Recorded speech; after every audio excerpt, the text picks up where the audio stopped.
Ja, nu er det så 8 timer siden vi pakkede vores prøver ind i vores plastik. Og vi vil nu prøve at pakke dem ud igen for at se om det har fået skade på vores plastik. Men vi starter med rødbedeprøven.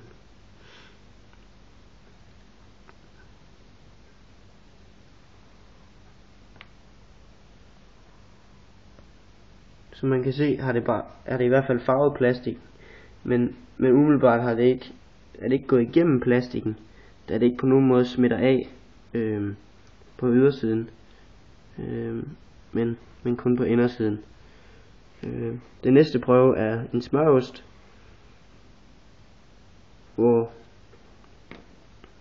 man igen kan se det sidder noget på indersiden af plastikken, men umiddelbart er der ikke noget på ydersiden af plastikken. Og den tredje prøve, det er så en syltet agurk, som heller ikke har forvoldt nogen skade på plastikken.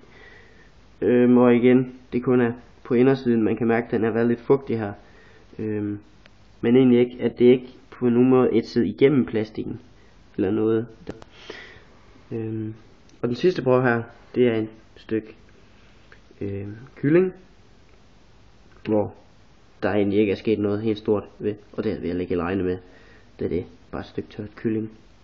Så det er i hvert fald alle 4 stykker plastik er hele.